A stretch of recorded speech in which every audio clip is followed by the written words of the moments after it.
Hey everybody, it's Magic Prepper, and today we're going to talk about three different types of preppers that are out there. We have the Lone Wolf Prepper, we have the Minuteman Prepper, and we have the Community Prepper. And I wanted to talk about some of the pros and cons of each different type, and then I also am going to talk to you about my favorite handgun, so stick around.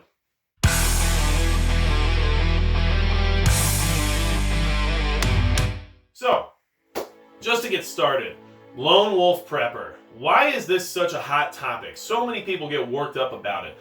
I'm a lone wolf prepper. You can't be a lone wolf prepper. Lone wolf preppers are all going to die. Lone wolf prepper is the only way to go. You hear every single argument under the sun about that kind of idea of being a prepper and survivalist. So, why does it get so much flack and why is it such a hot topic? Well, first off, being lone wolf means just that. A lone wolf is somebody who is by themselves and completely on their own. And yes, there's some benefits to it, but there's a lot of downfalls. And let's talk about the benefits really quick first. Benefits to lone wolf prepper.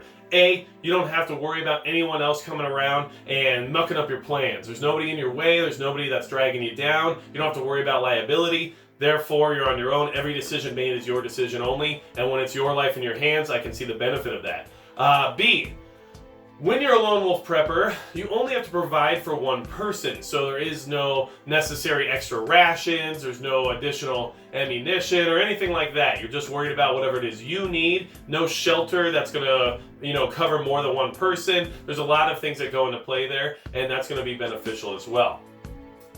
C, stealth. Stealth is huge for a lone wolf prepper. Walking around in a group and having a lot of people around is going to bring more attention. So as a lone wolf prepper, it's easier to sneak in and out of different areas and different territories and get what it is you need as a scavenger possibly, or even if someone needs to go barter or do some kind of trade situation, being by yourself might let you scope the whole situation out better, but we'll talk about later why that's still going to be very dangerous for a lone wolf prepper. So lone wolf preppers have a place, and I completely understand why some people are a lone wolf prepper. Do I think it's the best way to go? No, in fact, I don't think it's a very good idea at all, but if you are a lone wolf prepper, I apologize if I don't agree with your mindset. I just want to kind of give you some of my ideas about what I think is wrong with that concept. So, let's talk about what's wrong with it, and let's get the topic even more heated up, okay? So, what's wrong with lone wolf prepping? Well, first off, being by yourself means you are not going to get any help. Help is important for just about every situation you can think of in SHTF,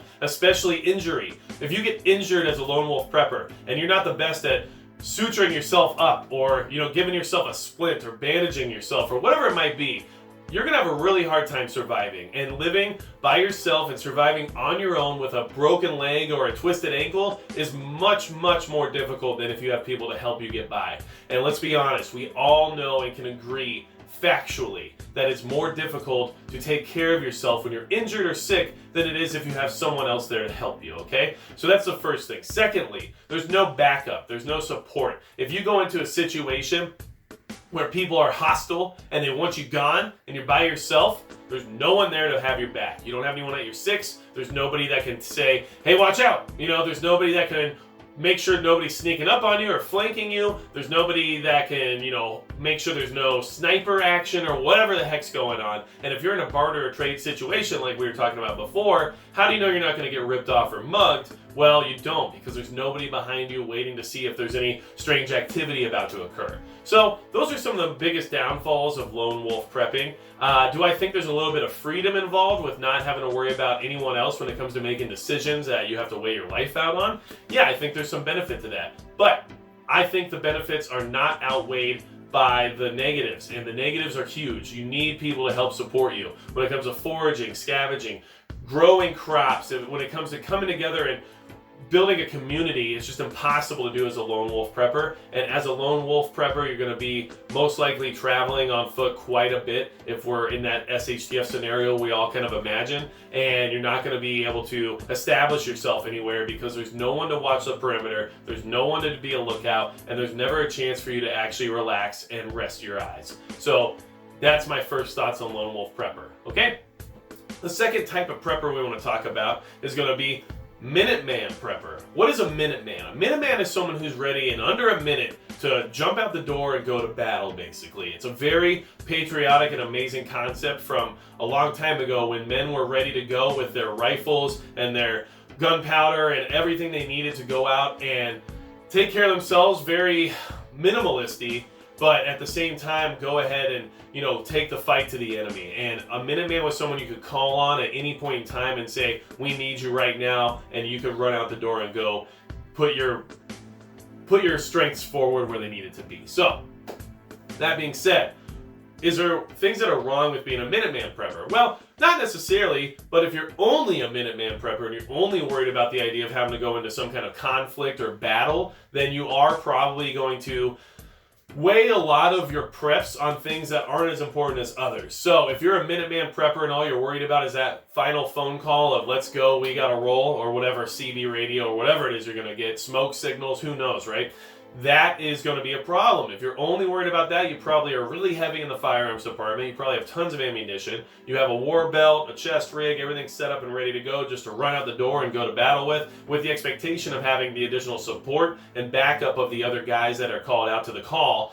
And you're not going to probably have as much in the sense of food storage or long-term bug-in plans or something like that. So, I think the concept of a Minuteman is awesome, and I think all of us as Americans and patriots that most of us in the prepper community would probably benefit from having the concept and at least the idea of some supply set aside for the idea of a Minuteman situation in case of foreign invasion, or just in case that call comes when things start to get a little bit heavy-handed from the top down. We all have to respond in a way that's necessary. Well, that's a really important thing to have your mindset kind of already set to, that you're willing to step up and answer the call when that time comes. Now, if you're only worried about that though, you're missing the boat on a lot of other things, and that could be a problem for you if the problem isn't conflict, or if the problem isn't responding to the call, if the problem is something like a pandemic, or if it's something like a food shortage situation.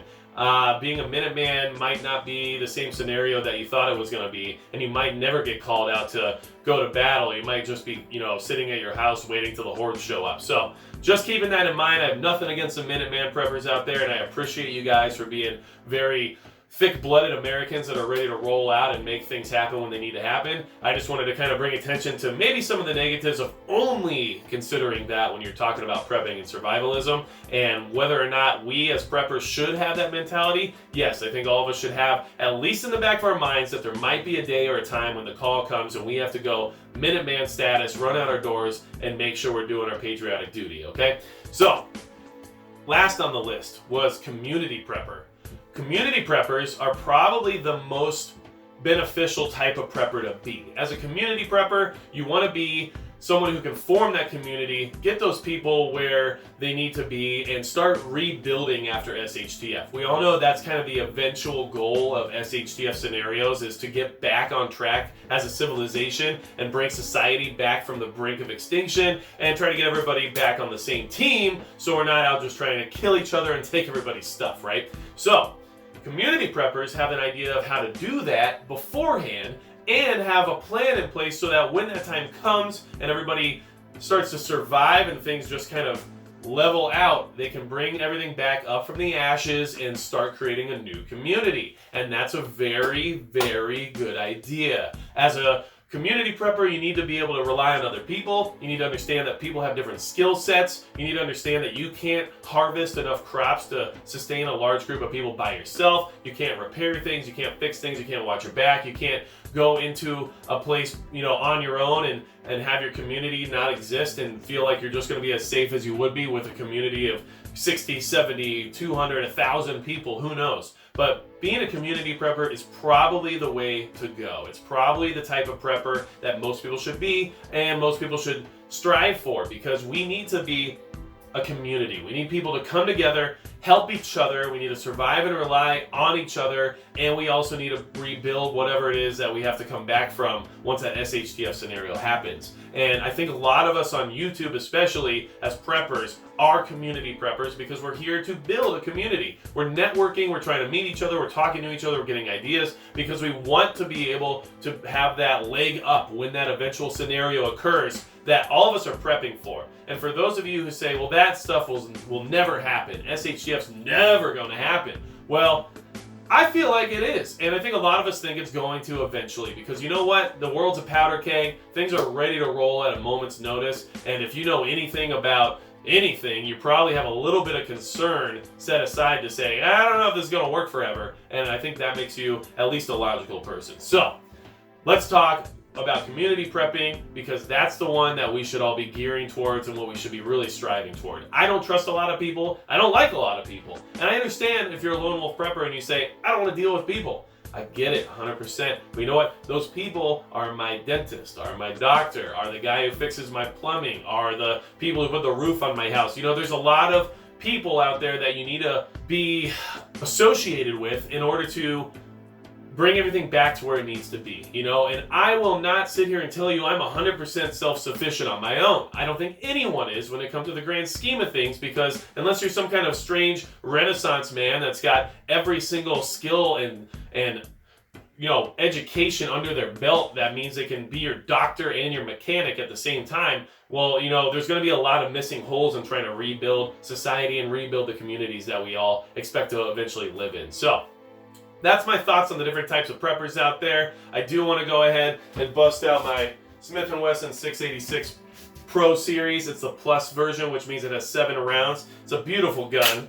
And honestly, I love the tapered underlug. I love that it's cut for moon clips, which are extremely fast for reloading. I went ahead and upgraded, got night sights on it, which is not something typical of a revolver, and I did have to have the front sight custom made, but hey, I think it's worth it in the long run. I got some awesome Hogue Extreme G10 grips on it, because why the heck not? And at the same time, it's one of my favorite handguns, if not my favorite handgun. Yes, I like pistols, they're more efficient, and I do think that if there was an SHTF scenario, I'd find myself with a semi-auto of some kind, but I would never ever feel bad about having this revolver in my hands. It's an amazing 357 Magnum, which is a hugely awesome caliber, probably my favorite caliber, and I wish I could get it in an auto-loading rifle. If you know about one, let me know. But I also love that it's cut for moon clips. And if you don't know what those are, moon clips are little pieces of metal that hold all your rounds together and go inside of the cylinder without having to remove them like you do with a speed loader. You just go ahead, you drop them in, you close it, and you're ready to fire.